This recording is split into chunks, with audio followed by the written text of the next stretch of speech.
микрофондо байланыш күтөбүз. Саламатсыздарбы, ардактуу радио угармандар. Салам медиасында түз эфирде ачык микрофон уктуруусу жана анын алып баруучусу мен Улкан Дүйшөева. Биз Сорос Кыргызстан фондусунун колдоосу менен миграция балдардын укугуна кандай таасир этет деген чоң теманын астында атайын 10 чыгарылышты сунуштууну туура көрдүк.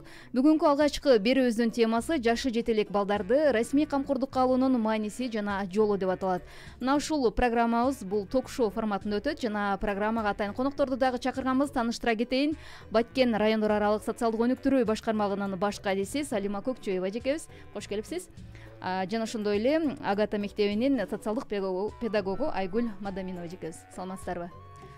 Студиябызга кош келипсиздер. Бизге ушул программага атайын биздин угармандар тараптан өздөрүнүн ой пикирлерин, сунуштарын жана бүгүнкү турмуштагы көйгөйлөрүн айткан бул жакта бир окуясы бар экен. Аны баарыбыз чогуу угуп көрөлү. Андан кийин ошонун алкагында сөз козгойбуз. Саламатсыздарбы? Мен мындай суроо менен кайрылайын дедим элем. Менин атам 90 жашта, энем 85-тен ашып калды, эми карыды экөө тең. Менден кийинки иним биринчи аялдан бир уул төрөгөн да. Аны бирок 3 күндөгүдө эмизбей туруп, отказ кылып таштап койгон. Ошол баланы энем өзү карады. Карап пособие алып атканда опекун кылып, атама администрацияданбы токтом чыгарып берген экендер. Эме кылып пособие алсын деп. Ошону алып аткандан кийин иним эме алган да, неме башка аял алат дагы. Ал аялы 3 балалы болуп туруп, кийин атам мен барганга, поштага барганга эмем жетпейт деп, баягы кийинки алган аялга пособияны өткөрүп берет. Азыр эми ошону биз кайра атама өзүнө опекун кылып бир жолу ошону эме кылайык деп атабыз да. Атам өзүгө эле калтырайык деп атабыз. Себеби азыр иним наргы аял мен өзү болуп кетти дагы. Бул азыр биринчи аялдагы баласы уже кампир чалдын баласы болуп калды да. Мындан келди кампир чал эле бакты да буларды, бул баланы. Ошон үчүн кече опекун боюнча биз эмеге бардык. Соцзащитага барсак, ал жерде айтты, ошол токтомду алып келсеңер эме болот деди. Күчүнө кирет деди. Жок, аны таппай же болсом жок боло турган болсо, кайра келесиңер дейт. Кайрадан документ оформить этиш керек экен да. Бул билбейм, кече архивке бардык, издедик. Ал жерге барсак, азыр бул жерде баягы карантинге байланыштуу эме деп атат. Бирден кабыл алабыз. Ито арызыңар очередь менен келсе, анан кийин кабыл алабыз деп атат. Анан биз жылыны билбейбиз да. 2008 төрөлгөн бул бала. 2008-ден 2012-ге чейин деп архивке арыз таштап койдук. Анан архивдегилер айтышты, бул бизде болбосо райадминистрацияга барыңыздар десе, ал жака барсак 13-14 жылды көрдү. Жок бизде деди. Себеби 2008-ге чейин опекун болгон дагы дейт. 2008-2009-га чейин. Шаар мэрияга баргылаш, шаардын мэриясы да кылып берет, токтом чыгарса керек да. Мэрияга барды, Гүлсинжеге барсак, ал жерден бизде андай жок деди. Анан кайра эле дагы архивке барып арыз таштап койдук.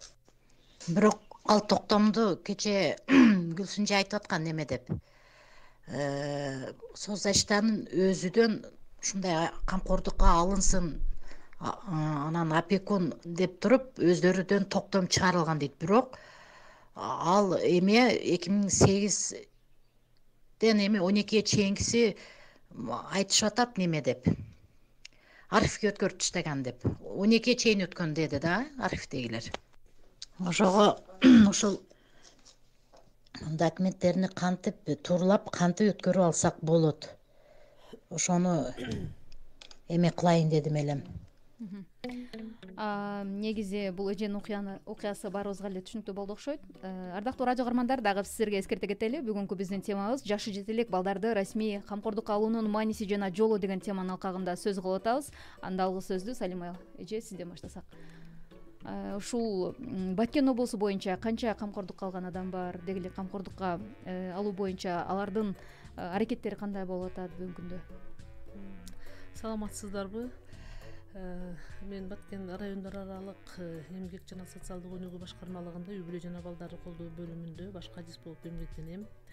Менин функцияма Баткен шаарыны тейлейм. Ушул балдардын маселеси боюнча жалаң эле Баткен шаарында ишмердүүлүгүмдү жүргүзөм. Бул жанагы азыр мына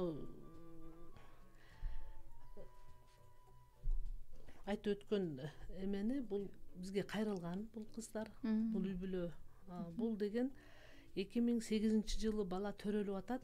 Ушуну айта берейин да, ушул особый случай болгон. 2008 жылы бала төрөлүп, 2009 жылы булардын сөзү боюнча опекага жүргүзүшкөн. Ошо чоң атасы, чоң энесиге опека кылып беришкен. Бирок мурда опека деген бул камкорчулук и көзөмөлчүлүк дейт да. Мен ушу учурдан мындай пайдаланып айтып кетейин. Камкорчулук 1 жаштан 14 жашка чейин камкорчулук болот, 14 жаштан 18 жашка чейин көзөмөлчүлүк болуп аталат да. Булар камкорчулук жүргүзгөн 2009 жылы дейт. Мурда камкорчулук жүргүзүлгөндө мынау райондук мамлекеттик администрациясында гана жүргүзүлгөн. Ал убакта Баткен шаардык мэриясы уюшулган эмес эле.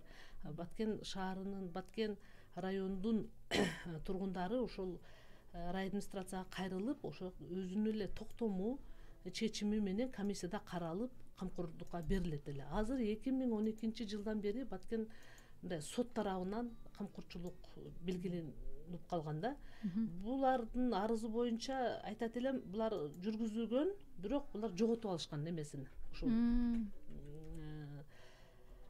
токтом чечимдерин жоготуп алган, бирок эми кайрадан жүргүзүш керек. Ошол эле баланы ошо чоң аксакалдарга, чоң ата, чоң энесине берели десек, бул кишилердин жашы уже 80ден ашып калган да. Мыйзам ага жол бербейт. 65 жашка чейин, 60 жаштан ашканга чейин асырап алуу жүргүзөт. Ал эми 65ден жогору уже болбойт да. Ошондуктан булар эми бизге кайра келип, кайрадан документ тапшырыш керек. Кайрадан башынан бирок чоң эне, чоң атасына эмес, ошол жашыраак, ошо бир туугандарына же атасынын бир туугандарына ошо камкордукка берсе болот да. Муну чечсе болот. Муну аяк бияк эметпей эле чечсе болот. Келсин, мен жардам берем. Демек сизге кайрылышсын, Ооба. Айгүл айым, айтсаңыз, сиз иштеген мектепте ушундай учурлар болгонбу? Негизи камкордук алуу боюнча элдин түшүнүгү барбы дегендей? Бар болсо канчасы катталган? Өзүңүздүн айылыңызда, өзүңүздүн мектептеги билгендерден.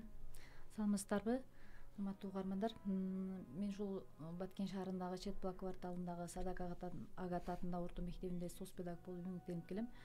Ошол биз мен соцпедагогдук милдет алгандан бери мектепте дайыма биз түшүндүрүү иштерин жүргүзүп келебиз. Чогулуштарды үймө-үй кыдыруу деген бар бизде. Андай бир-экөө болгон ушундай камкордук алуу боюнча чечип бергенбиз. Камкордукка алып, чечип Биргеликте соц ачта менен биргеликте чечип бергенбиз. Сондай случайлар болгон. Жакшы экен. Бизде негизи ушул учурда Москвада дагы бир кесиптешибиз бар. Москвадагы жаңылыктарды бизге Салам медиасына жеткирген эжекебиз. Ошол эжекебиз менен дагы байланышып көрөлү. Коомдук активист жана журналисттик иликтөөлөрү менен бизге көптөгөн салымдарды кошуп келаткан ошол Нуржамал Табалдиев эжекебиз Москвадан азыр байланышка кошуп көрөлү. Нуржамал эже, саламатсызбы? Саламатсыздарбы? Саламатчылык. Сизге айтып өткөндөй эле, бизде азыркы учурда түз эфирде ачык микрофон уктуруусу болуп жатат. YouTube каналыбызда түз эфирде кетип атат жана 106.4 Жыштыгымдар Салам радиосунан. Бүгүнкү биздин темабызды дагы бир сизге тааныштыра кетейин. Жашы жете элек балдарды расмий камкордук алуунун мааниси жана жолу деген темада. Сизге бериле турган суроом ушул Орусияда балдарын камкордукка алдырып, анан миграцияга кеткен учурларды билесизби деген сурооду бергим келип турат. Дагы бир жолу саламатсыздарбы? Баткен элим, амансыздарбы? Бүгүнкү күндө эң бир орчундуу, мына актуалдуу өтө тамагым бир аз ооруп турат, каттыраак сүйлөйүн. Өтө бир эме тема болуп атат экен. Жакшы туруу. Албетте азыркы бүгүнкү күндө заманыбызга жараша болуп калды. Балдар тайталардын колунда чоңоюп, же тууган тушканында чоңоюп, эт энелери мынтип талаалап Россияда иштеп калдык. Не демекчи, мен угуп көрүп билип жүрөбүз. Бүгүнкү күн бул сигарет өзүңөр көрүп атасыңар, сот тармактарга таркалып атат. Балдардын бүгүнкү күндө кыйналган, кысталган күндөрүн көрүп атабыз, билип атабыз. Айрыкча эми биз бир эле ата энелер таштап кетти деген чарадан эмеден алыс болушубуз керек да. Анткени эненин жүрөгү, ата эненин жүрөгү, эненин жүрөгү дайым бала деп согот. Албетте бул жакта булар иштеп эмгектенип жаткан жакта деле балдарына кабатыр болуп, бат-баттан звонок кылып, мүмкүн болушунча жайкы каникулда барып, жай менен балдары менен чогуу биргеликте кам көрүп, школго даярдап кайтчу эле да. Эми азыр заман ушундай болуп калды. Именно азыркы күндө айтып кетсем, Россияда учак көрүп атасыздар, өтө проблема болуп атат, арыз негизинде кетип атышат.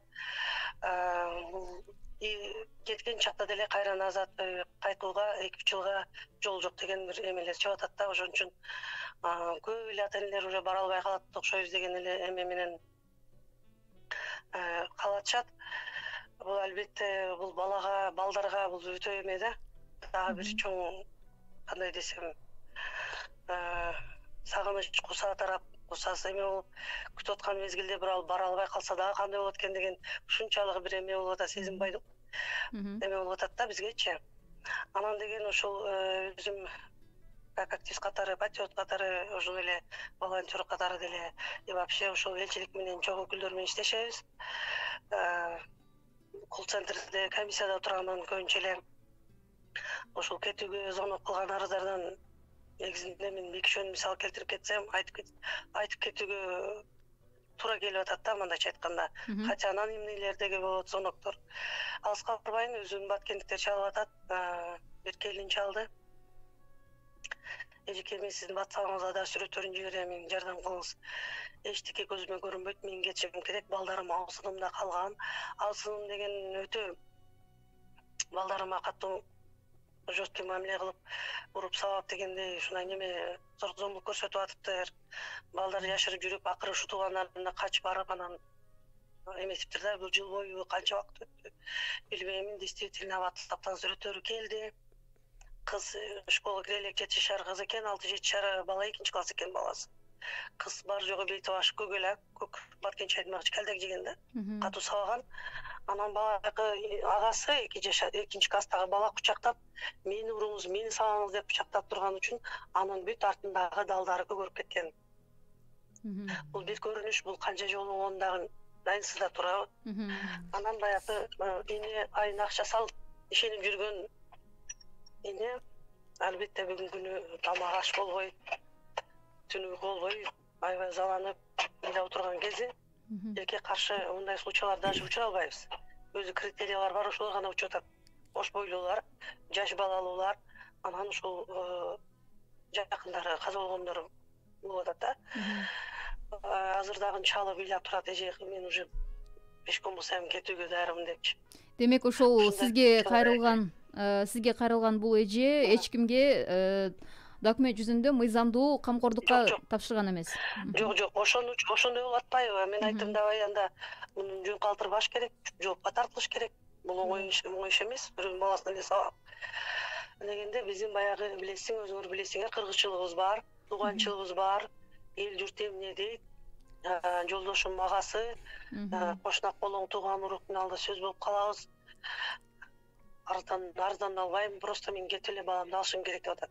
Мыйзамдуу түрдө эч качан доверенность менен таштап кеткен кыргыздар аз, кезигишет андай аз.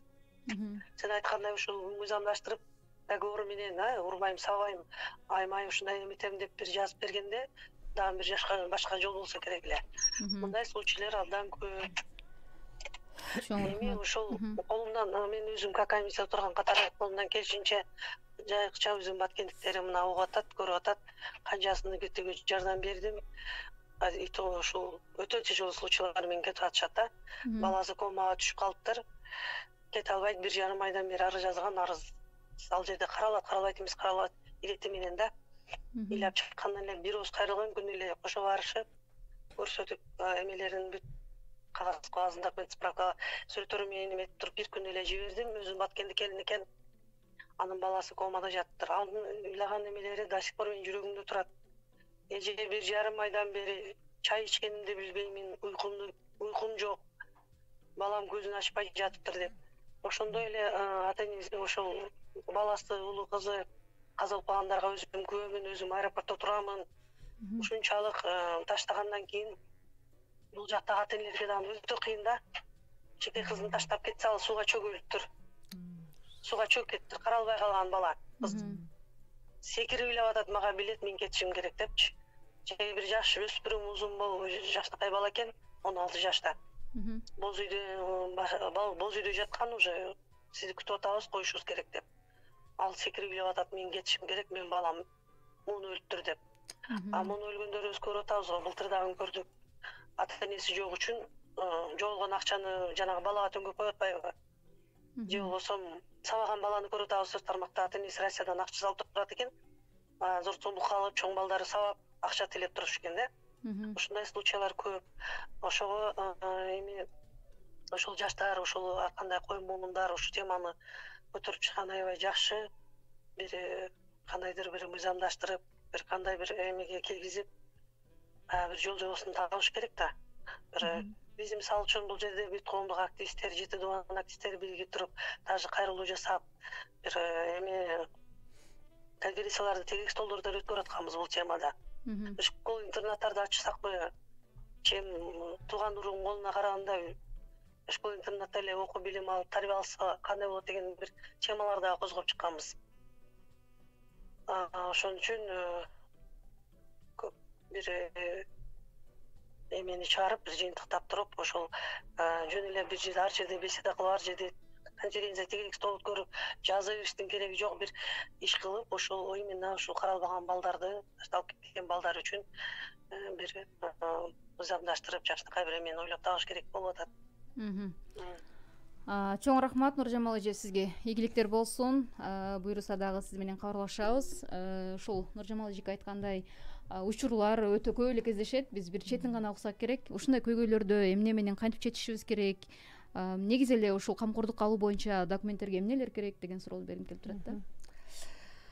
Бизде Баткен шаар мэриясынын алдында баягы зордук, зомбулукка кабылып калбаш үчүн ошондой бир комитеттер түзүлүп, ал квартальный комитеттер менен биргеликте соцпедагог, медицина кызматкерлери, жаш өспүрүмдөр инспекциясы, шаардык ички иштер бөлүмүнүн жаш өспүрүмдөр инспекциясынын инспектор баардыгы биргеликте ушундай бир комитетибиз бар. Чогуу иш алып барабыз. Быйыл эле 2020 февраль айында биз Баткен шаарында подворовый обход жасадык. Ар бир үйгө бөлүнүп алып, ар бир үйгө барып, ошо именно мигранттын балдарынын көйгөйүн, мигранттын балдардын жашоосун аныктап, ошолордун бир көйгөйлөрүнү чечүү максатында, ошолордун жашоо шарттарын изилдөө жүргүзүү максатында рейд эмес, үймө үй кыдыруу уюштурганбыз. Бул бир жума жүрдүк. Анан деген биз шаар боюнча 682 бала ушу мигранттын балдары болуп официально бизге ошону чыгардык. 475 үй бүлө, иммигранттын үй бүлөсү 682 бала. Эми бул мына учур андан кийин эле бул эпидемия башталып кетти. Эми келгендер успеть этип келип калышты, келбегендер ошол жакта калып калышты.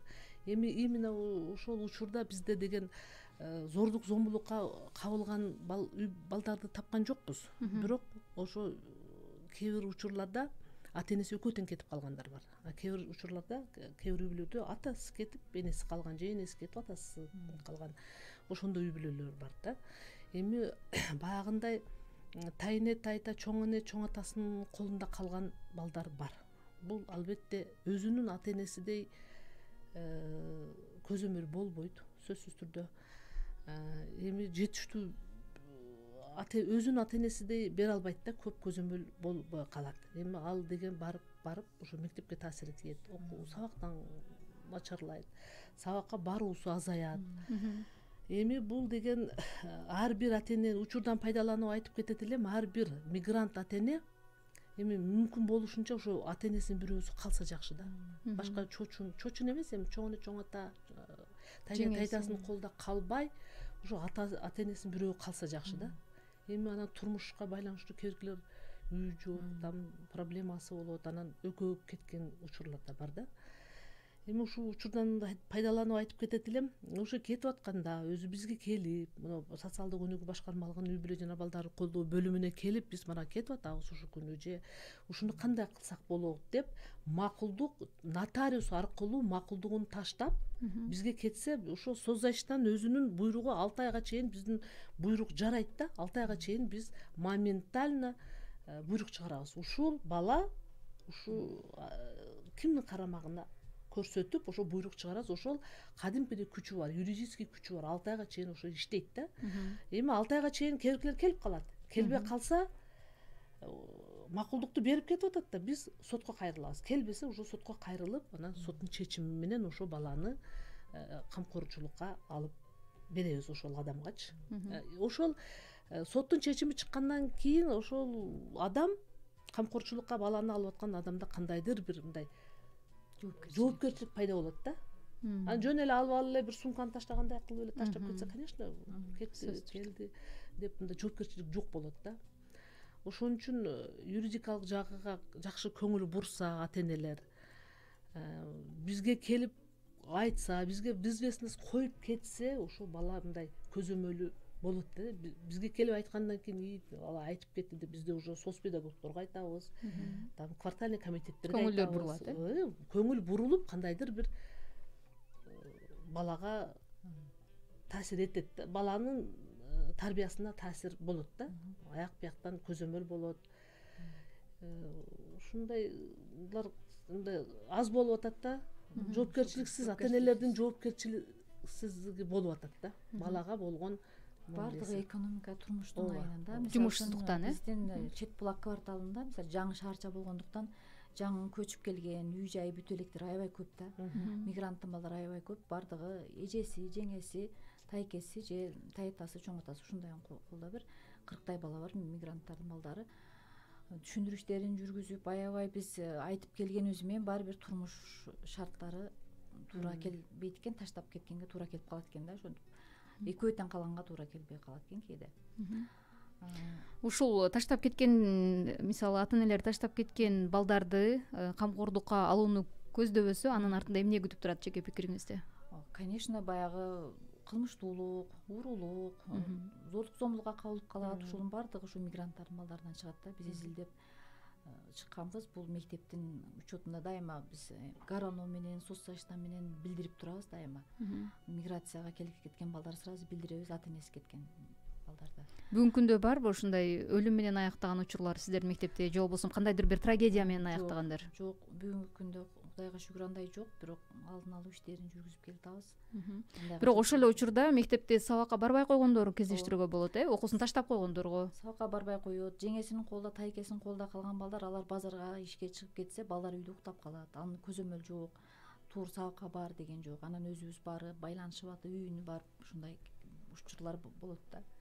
Анан биз мектепке келгенде, биз азыр ушундай эме кылып атабыз, бир 3 жылдан бери тайнеси, тайта кимдин колуна калса, баягы арыз жазганда биз менин жоопкерчилигимде ата энеси Москва шаарында же Казакстанда же башка Бишкекте болгондуктан, миграцияда болгондуктан мен өзүм камкордугуна алып атам, чогулуштарды калтырбаймын, ата энелер чогулушунун кийимини, ден соолугуна көзөмөлдөйм деген эмен жаздырып атабыз да, тилкатчы азыркы күндө. Ошол дагы кичине кагаз болсо дагы жоопкерчилик пайда болот да. Мен бердим эле деп ойлонуп калат да. Чакырганда анан мен чыккап келет да. мына учурдан пайдаланып айтып койт элем, жанагы Табалдиева Нуржамалдын немеси, мен бул кыз менен сөз байланышам, жанагы бизде катталбай калган, чото биз билбей калганбыз, бул эмне, бул аябай жаман нерсе болуп атыптыр. Мен азыр билип алып жаман болуп атам. Муну сөзсүз териштиребиз. Териштирип, бул эгер зордук, азыр айткан, бул айтканы зордук, зомбулук ачык эле көрүнүп турат да. Муну сөзсүз Баткен шаары да экен, каякта экен? Баткен шаарында карантин учурундагы нерсе экен. Ошода муну сөзсүз мен неме кылам, өзүм жеке издейм, ооба алам, сөзсүз неме кылам, анан дагы результатын айтам. Обязательно бул жаман нерсе. Бизде эми азыр шаарда баягы именно мигранттын балдардан зордук зомбулукка учурады, мындай аябай деген жок, бирок баягындай ата энеси ажырашып, апасы башка турмушка чыгып, өгөй атага өзүнүн балдарын алып барып, ошо өгөй атадан зордук зомбулукка учураган бир учур бар, 2 бала. Бул боюнча сотко чейин барды, териштирүү иштери, тергөө иштери жүрдү. Анан акырында бул үй бүлө ажырашып, баягы балдарыны апасы өзү алып, өзүнүн карамагында эми өгөй атадан ажырашып кетти да. Эми ушул гана барды. Анан баягы ата энеси миграцияда болуп, зордук зомбулукка учураган учур жок, бирок азыр мына чыгып атат. Муну сөзсүз биз неме кылабыз, карайбыз. Каникул учурунда болуп турду. Эгер окуучу мугалимдер сөз билдирет. Ооба. Бул каникул мына эпидемия учурунда болгон окшойт. Ардактуу радио каармандар, негизи бул биздин ачык микрофон программабыздын бүгүнкү чыгарылышы. Сорос Кыргызстан фондусунун колдоосу менен миграция балдардын укугуна кандай таасир этет, жашы жете элек балдарды расмий камкордукка алуунун мааниси жана жолу деген теманын алкагында сөз кылып атабыз. Эгерде сизде дагы ушундай жагдайларга байланышкан суроолоруңуз болсо 0771 69 05 69 номерлерине чалып суроолоруңуздарды берсеңиздер болот. Жана ошондой эле YouTube каналыбызда түз эфирде бизге комментарий аркылуу суроолоруңуздарды узатсаңыздар албетте болот. Негизи ушул мигранттардын балдарынын укуктарын кантип коргой алабыз?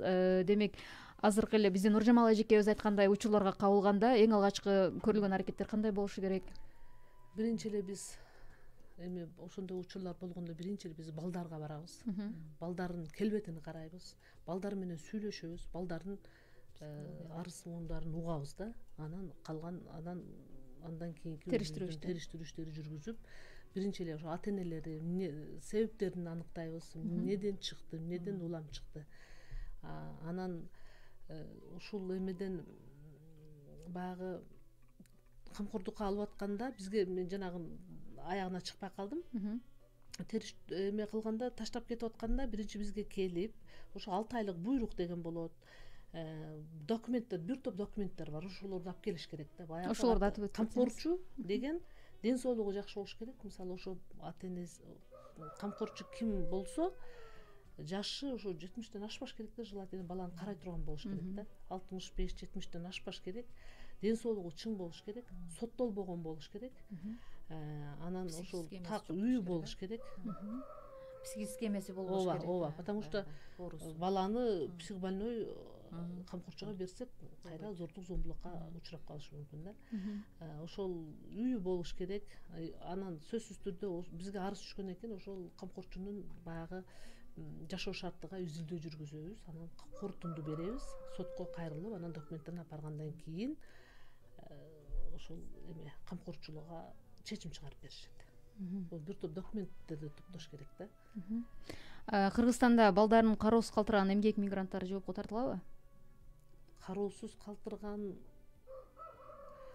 өзү азыр мисалы болсо керек. Мыйзамсыз, мисалы үчүн таштап кетти, ошондой зомбулукка кабылганда, ошол ур токмокко алган ошо жакындар гана жооп берип калабы, же эч кандай документи жок эле таштап кеткен үчүн ата энеси да жоопко тартылышы ыктымалбы?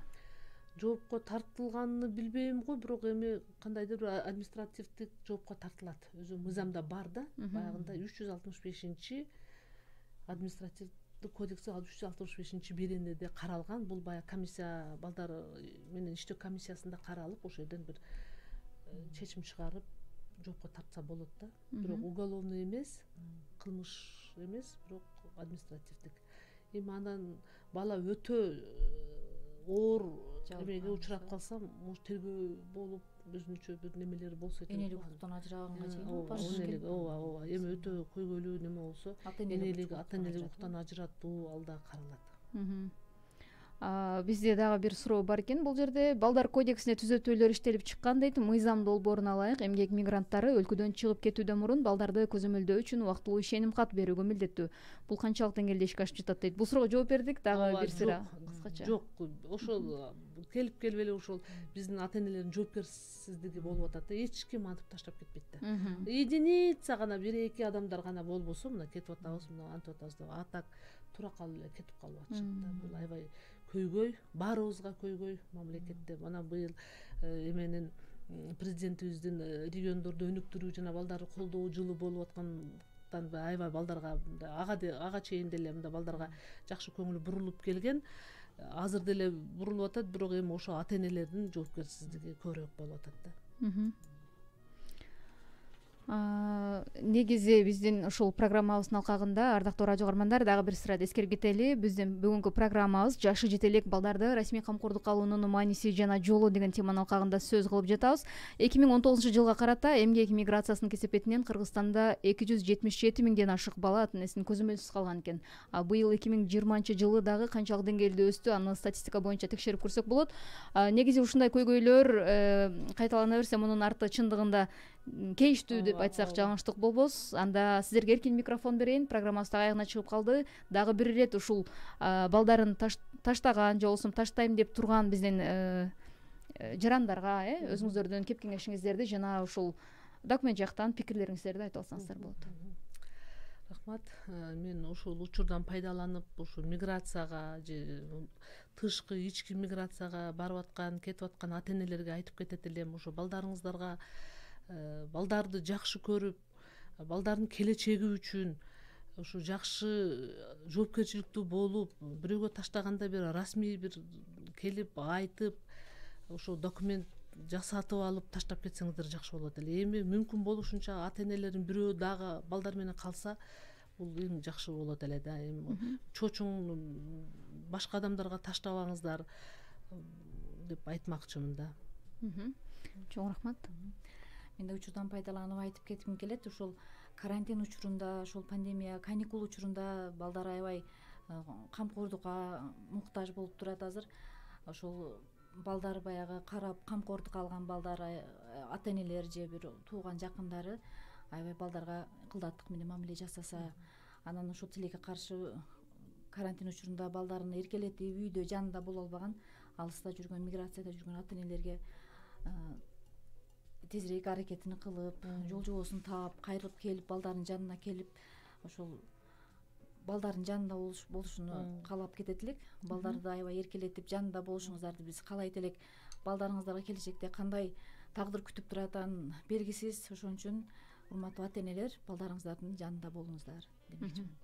Сиздерге чоң рахмат. Убактыңыздарды бөлүп, биздин радио угармандары менен биргеликте өзүңүздөрдүн ошол маалыматыңыздарды берип өткөнүңүздөргө дагы бир айта кетели. Бүгүн бизде конокто Баткен райондор аралык социалдык өнүктүрүү башкармагынын баш кайдиси Салима Көкчөева жекебиз болду жана ошондой эле Агата орто мектебинин социалдык педагогу Айгүл Мадалиева жекебиз. Терең ыраазычылык билдирели.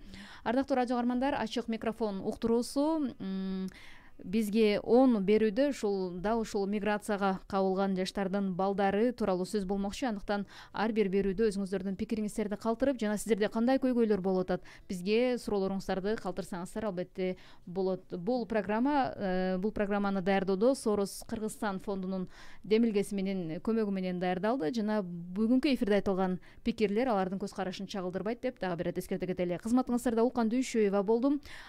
Биздин эфирден алыстабаңыздар. Салам медиа сөз уктурууларын улантат.